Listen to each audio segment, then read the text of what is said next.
Meus caros irmãos e amigos, professores e alunos da Escola Bíblica Dominical, eu vos cumprimento com a santa e gloriosa paz do nosso amado Salvador Jesus Cristo.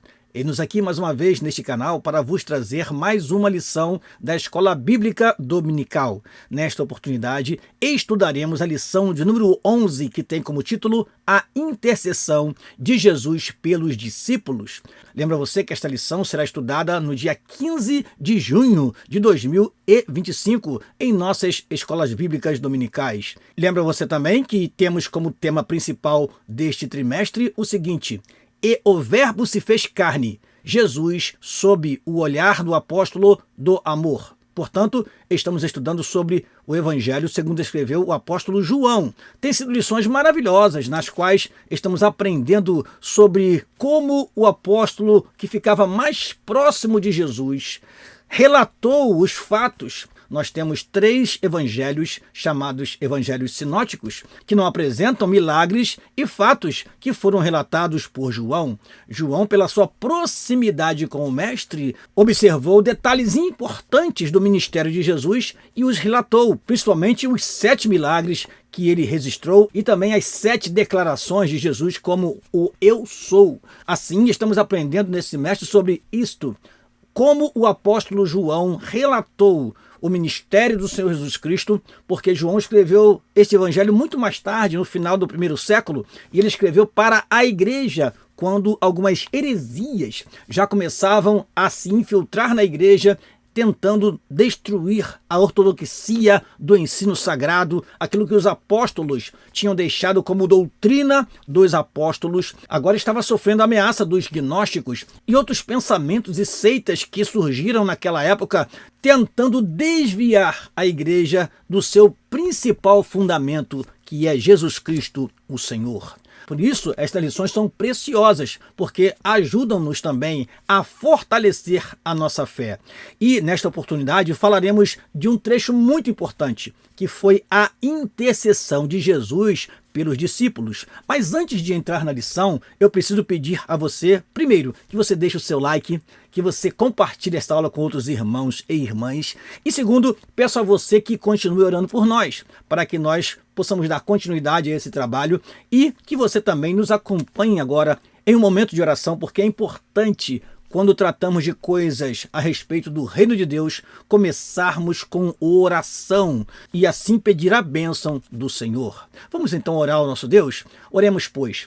Pai, em nome de Jesus te agradecemos a oportunidade que temos de, através deste canal, transmitir a teus filhos mais uma lição da Escola Bíblica Dominical. Que o teu Espírito nos oriente naquilo que queremos falar e que teus servos possam ouvir, guardar, praticar e ensinar a sua palavra. Assim oramos e te agradecemos em nome de Jesus. Amém. E amém. Vamos então à nossa lição e começamos sempre com o nosso texto áureo. O nosso texto áureo se encontra no Evangelho segundo escreveu João, capítulo 17, versículo 3, o versículo que diz: E a vida eterna é esta, que conheçam a ti só, por único Deus verdadeiro, e a Jesus Cristo, a quem enviaste. Repetindo, e a vida eterna é esta, que conheçam a ti só, por único Deus verdadeiro, e a Jesus Cristo a quem enviaste.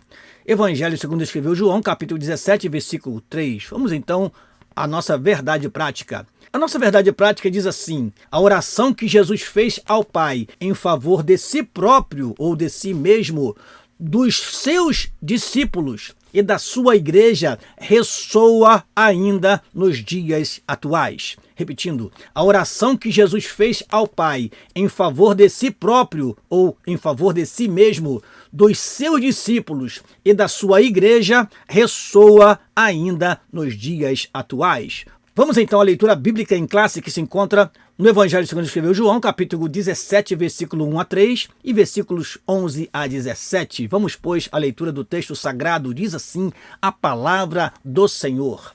Jesus falou essas coisas e, levantando os olhos ao céu, disse: Pai, é chegada a hora. Glorifica a teu Filho, para que também o teu Filho te glorifique a ti, assim como lhe deste poder sobre toda a carne, para que dê a vida eterna a todos quantos lhe deste.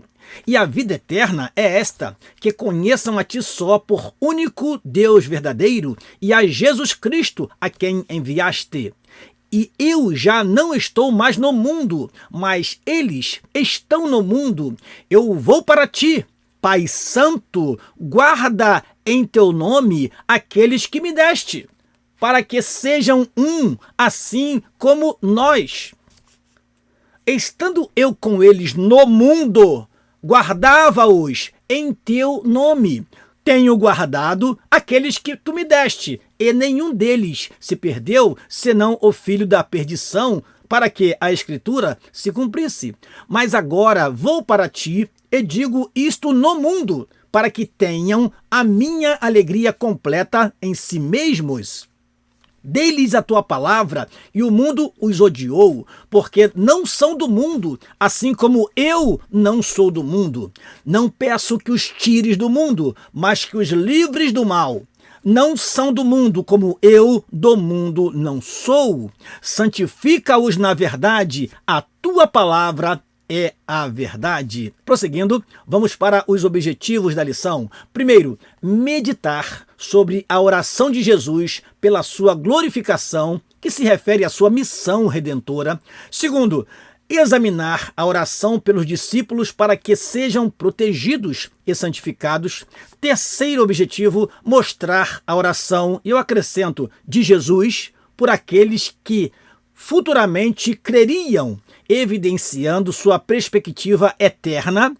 E tome cuidado com esta palavra, meu irmão, inclusiva sobre o reino de Deus. Essa palavra, a palavra inclusiva, tem sido usada de forma distorcida, de modo que hoje se pensa em uma igreja inclusiva, aquela que aceita qualquer tipo de comportamento, aquela que aceita qualquer tipo de pessoa, até mesmo aquela que, segundo os seus procedimentos, contradizem o que a palavra de Deus diz, principalmente acerca do casamento. Portanto, tome cuidado com esta palavra inclusiva. Jesus Cristo orou por mim e orou por você. Jesus Cristo orou por nós, porque ele sabia muito bem os combates, as pelejas, as dificuldades que a igreja, eu e você, enfrentaríamos, principalmente nos últimos tempos. Temos enfrentado a oposição do inimigo em diferentes áreas, e o Senhor Jesus intercedeu por nós. Vamos então à nossa introdução, e neste momento eu lembro a você que é sempre bom ter à sua mão uma canetinha, ter a revista da Escola Dominical e acompanhar o nosso comentário. Nós vamos percorrer toda a lição, apontando alguns pontos mais importantes a serem abordados, trazendo alguma crítica, também alguma ilustração e, quem sabe, algum acréscimo para que você, meu caro professor e aluno, tenha mais convicção do assunto e assim possa transmitir esta lição, caro professor, de forma tranquila, e você, caro aluno, não perca a oportunidade de ajudar o seu professor no momento da exposição. Vamos lá? Tenha também próximo de você um exemplar da Palavra de Deus para que você possa consultar os versículos se necessário. Pause o vídeo, ouça novamente, procure na Palavra de Deus, seja um professor atento a cada detalhe da lição, porque às vezes nos mínimos detalhes é que temos grandes explicações. Vamos lá, introdução. Na presente lição iremos explorar João 17. Este capítulo descreve a oração mais significativa que o nosso Senhor fez em benefício de si mesmo. Guarde bem essa expressão, a oração mais significativa que o nosso Senhor fez em benefício de si mesmo, continuando, ou seja, a sua glorificação, bem como a de seus discípulos, ou seja, ele orou a favor dos discípulos e dos cristãos que viriam a crer num futuro próximo. A oração sacerdotal de Jesus é uma importante lição sobre a unidade do povo de Deus no seu reino e o propósito de promover o Evangelho de Jesus no mundo. Esta, pois, é a nossa introdução, apontando aqui o que observaremos nos próximos tópicos. A oração de Jesus por si mesmo, principalmente falando da sua glorificação, falando que ele glorificou o Pai, e o Pai agora iria também glorificá-lo, ou seja, haveria naquele momento um reconhecimento da divindade do Senhor Jesus Cristo, porque através do seu ministério, o Senhor Jesus mostrou que realmente ele era o Filho de Deus. Mas a principal missão que ele veio cumprir nessa terra era morrer por todos nós. E estava chegando este grande momento do Senhor Jesus Cristo ser reconhecido como o Salvador do mundo. Então ele faz esta oração dirigida ao Pai e deixa para nós um ensinamento precioso que nós veremos nessa lição. Vamos então ao primeiro tópico da lição, a oração de Jesus e sua glorificação. A oração de Jesus e sua glorificação é o primeiro tópico da lição. Vamos ao primeiro subtópico do primeiro tópico. Chamo a atenção dos caros professores e alunos para o seguinte. Nós temos nesse quadro 3 palavras que eu destaquei para você. É indiscutível que, possivelmente e certamente. Aprenda uma coisa, caro professor e aluno. Muitas vezes a adjetivação e colocar advérbios pode fazer com que a frase piore e não melhore. Às vezes nos preocupamos em colocar adjetivos e adjetivos, advérbios e advérbios, e muitas vezes a frase fica confusa e não clara. Veja o que aconteceu na primeira frase que está nessa tela. Primeiro subtópico do primeiro tópico, a oração de Jesus. Entre todas as orações do Senhor, documentadas nos evangelhos, é indiscutível que foi João quem relatou, possivelmente, a mais elevada oração de Jesus. Ora, se é indiscutível, não é possivelmente. Veja que a frase não precisa desses termos.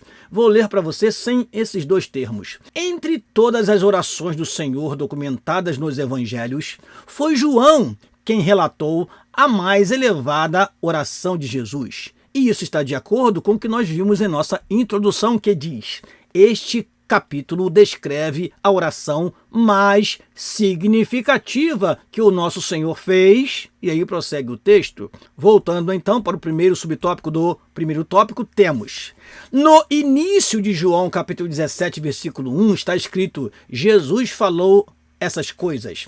Esta frase remete ao discurso do Senhor sobre a vinda do Espírito como Consolador, conforme estudado anteriormente. E aí nós lembramos de um destes versículos, João capítulo 16, versículo 13. Mais uma vez, nós temos uma expressão que nós temos que ter muito cuidado ao colocar. Possivelmente, certamente, provavelmente, certamente, o local onde o Senhor se encontrava era o mesmo em que partilhou a última ceia com os seus discípulos. Ora, meus amados irmãos, nós não temos a comprovação disso. Veja que fazer afirmações muito categóricas é, às vezes, perigoso.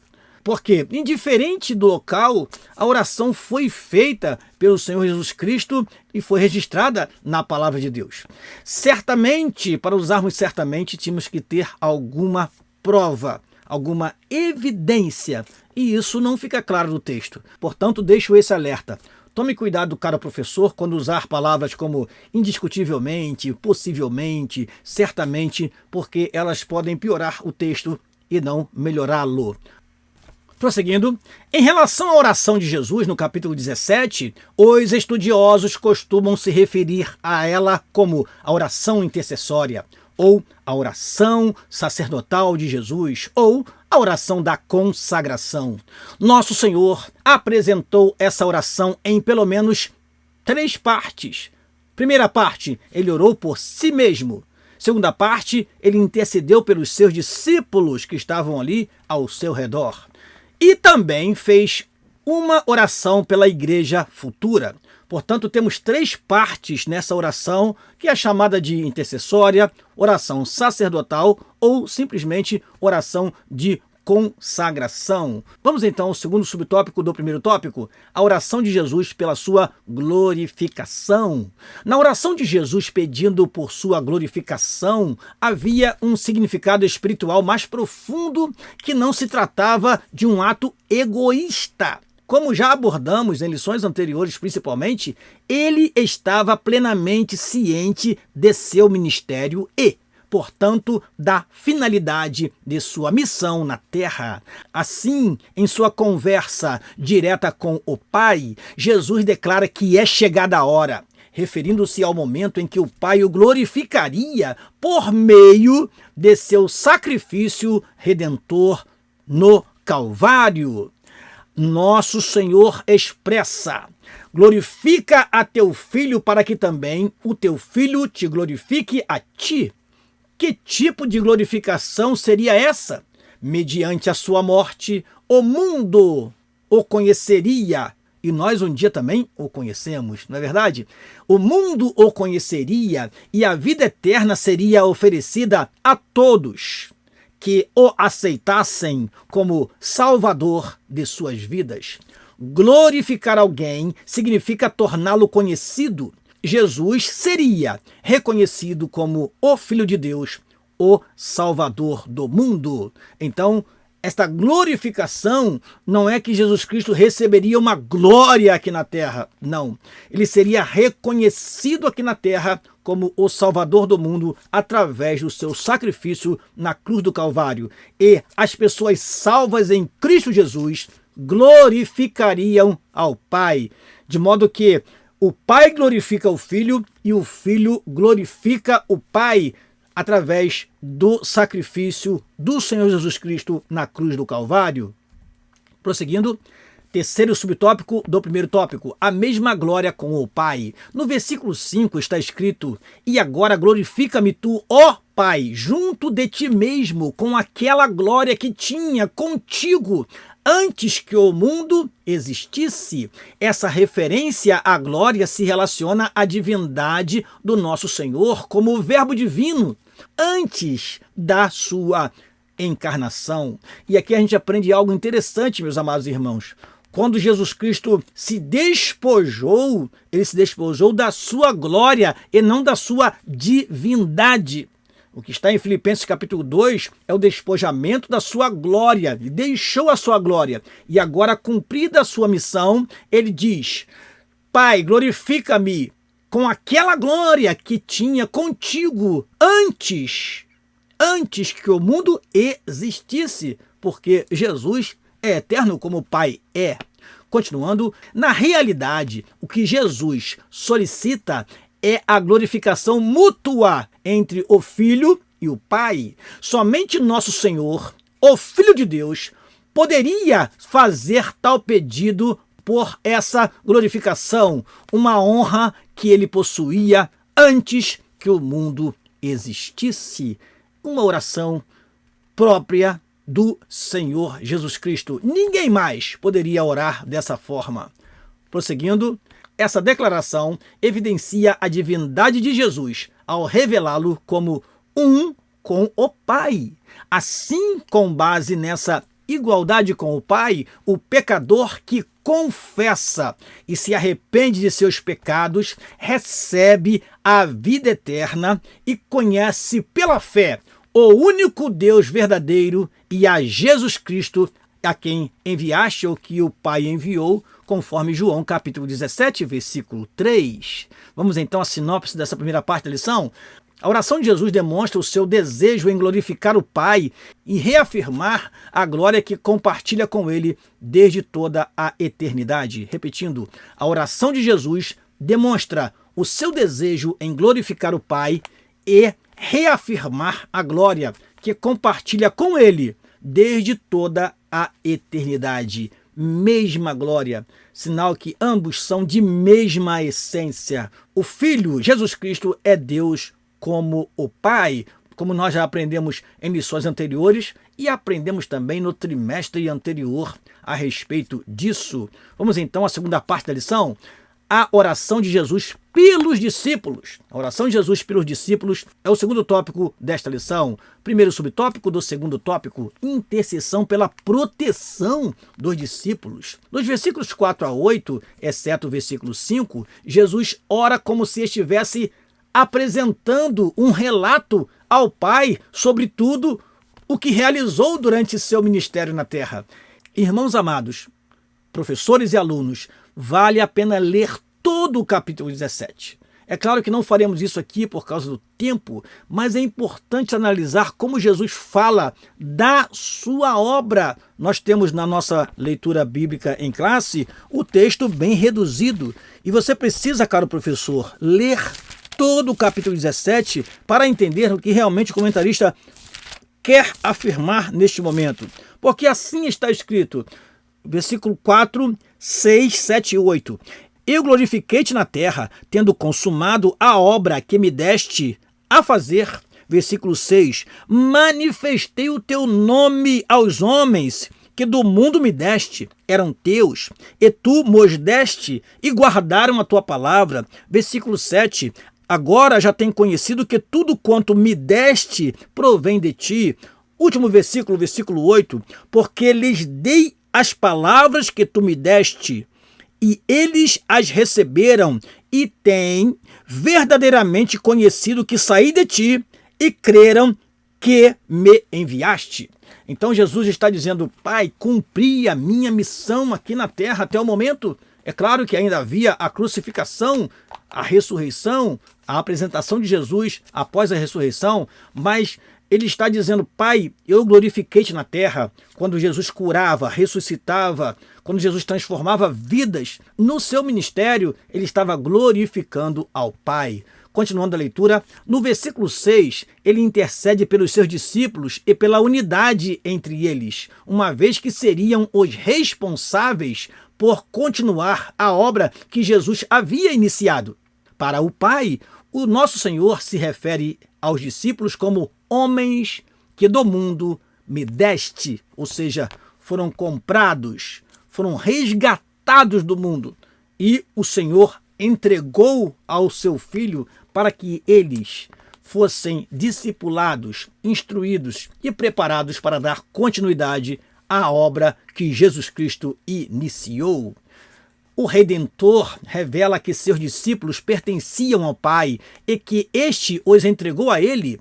Eram teus, e tu mos deste e guardaram a tua palavra. Ao longo de quase 4 anos, uns dizem 3 anos, outros 3 anos e meio, Jesus investiu nesses homens que se tornaram fiéis, prontos para prosseguir com a missão da evangelização. É claro que Jesus, mesmo na sua fala, mostra que houve uma exceção. Entretanto, todos os demais, os 11, ou seja, os 12 menos Judas, o que o traiu, foram fiéis e prosseguiram na obra da evangelização que o Senhor Jesus Cristo iniciou. Segundo o subtópico do segundo tópico, os discípulos receberam a palavra. Apesar de, em certas ocasiões, os discípulos terem encontrado dificuldades para compreender completamente os ensinamentos de Jesus, as suas recordações foram reavivadas pelo Espírito Santo quando receberam o poder no dia de Pentecostes, permitindo-lhes assim entender e difundir o que aprenderam com o Mestre. No versículo 6, Jesus referiu-se ao Pai afirmando que os seus discípulos mantiveram a mensagem recebida e guardaram a tua palavra. Ao vivermos conforme a palavra de Deus, aceitando e obedecendo aos ensinamentos de Cristo, podemos testemunhar o Evangelho com credibilidade. O próprio Senhor Jesus dá testemunho dos discípulos que eles guardaram a palavra. O Senhor Jesus está dizendo, eu os ensinei, eles guardaram a tua palavra, ou seja, eles foram instruídos, eles foram preparados. Agora eu peço por eles para que os proteja, porque enquanto eu estive aqui, eu cuidava deles, mas eu vou para ti. O Senhor Jesus Cristo fala isso na sua oração. Eu vou para ti, eu vou para o Pai, e agora eles precisam da proteção do Senhor. Continuando então, terceiro subtópico do segundo tópico, protegidos do mundo. O versículo 14 afirma, dei-lhes a tua palavra e o mundo os odiou, porque não são do mundo, como eu não sou do mundo. Aqui o comentarista fala de algo importante, irmãos. Quando falamos de mundo, falamos de universo criado, falamos também de humanidade ou os homens, mas também falamos de sistema espiritual governado por Satanás. A Bíblia diz: não ameis o mundo, nem o que no mundo há.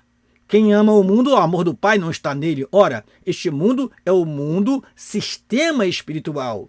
A Bíblia também fala que pela fé Deus criou os mundos, ou seja, o universo. E a Bíblia também fala que Deus amou o mundo. Então nós temos pelo menos 3 significados da palavra mundo na Bíblia. E aqui em João nós vemos muito claro isso quando lemos o texto de João capítulo 17. Prosseguindo então, o apóstolo Paulo descreve esse mundo como um governo espiritual maligno. Por conseguinte, o nosso Senhor Jesus deseja que o Pai guarde os seus discípulos desse sistema mundano, que é incompatível com o evangelho sob a influência do príncipe deste mundo. Portanto, eles precisavam estar protegidos, guardados, para que não fossem influenciados pelas coisas deste mundo que nos atrai, que nos prende e que nos faz perder o rumo, perder a direção. Precisamos então ouvir a palavra do Senhor e nos guardar da corrupção que há no mundo. Vamos então à sinopse da segunda parte da lição. Jesus pediu a proteção para os seus discípulos que acolheram a palavra e necessitavam ser guardados do mal que existe no mundo. Repetindo, Jesus pediu a proteção para os seus discípulos que acolheram a palavra e necessitavam ser guardados do mal que existe no mundo. Terceiro tópico da lição, a oração de Jesus pelos que viriam a crer. Eu e você fomos também alvos dessa oração. A oração de Jesus pelos que viriam a crer é o terceiro tópico que nós veremos agora. Primeiro subtópico do terceiro tópico, oração pela unidade da igreja. Nesta terceira parte de sua súplica, Jesus pediu pela unidade da igreja. Mais do que uma unidade de natureza eclesiástica ou orgânica, Jesus intercedeu pela harmonia espiritual do seu povo. Nosso Senhor ansiava por uma união genuína, tal como a que existe entre ele e o Pai. Essa foi a súplica do nosso Senhor, para que todos sejam um, assim como tu, ó Pai, estás em mim e eu em ti. Meus amados irmãos, essa oração é uma oração necessária em nossos dias. Nós estamos vivendo em tempos que a igreja se fragmentou e se diversificou de tal maneira que há igrejas que não têm nenhuma característica da igreja de Jerusalém. Será assunto que nós estudaremos no próximo trimestre. A igreja se espalhou, se diversificou, se fragmentou e nós temos hoje convenções rivais, nós temos praticamente igrejas rivais, pastores rivais, que vão para a rede social discutir e brigar entre si, quando nós devemos apontar a nossa artilharia espiritual contra as hostes espirituais da maldade. Jesus orou pela unidade da igreja e nós faremos o quê? Como igreja, devemos lutar pela união e também orar pela unidade e fazer o possível para estar sempre unidos uns com os outros, porque assim o Senhor Jesus, o nosso Senhor, requer de nós. Prosseguindo, propósito da unidade. Segundo subtópico do terceiro tópico, o propósito da unidade espiritual da igreja, conforme a intercessão do nosso Senhor, é que o mundo creia que tu me enviaste. Irmãos, se nós formos unidos, o mundo verá em nós a pessoa do Senhor Jesus Cristo. Agora, se formos desunidos, como ganharemos almas para Jesus?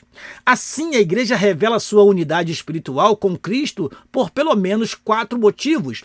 Vamos ver o que nosso comentarista traz para nós. Primeiro, união essencial dos salvos como membros do corpo de Cristo. E aí podemos explorar isso em nossa aula, meu caro professor da Escola Dominical, falando, por exemplo, que o corpo tem muitos membros e Todos eles são importantes.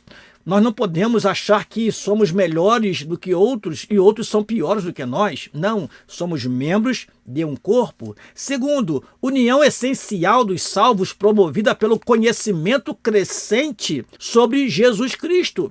Precisamos crescer na graça e no conhecimento, conforme está em 2 Pedro capítulo 3, versículo 18. Ou seja, até que ponto nós temos avançado no conhecimento da pessoa do Senhor Jesus Cristo para que possamos praticar o mesmo que ele praticou.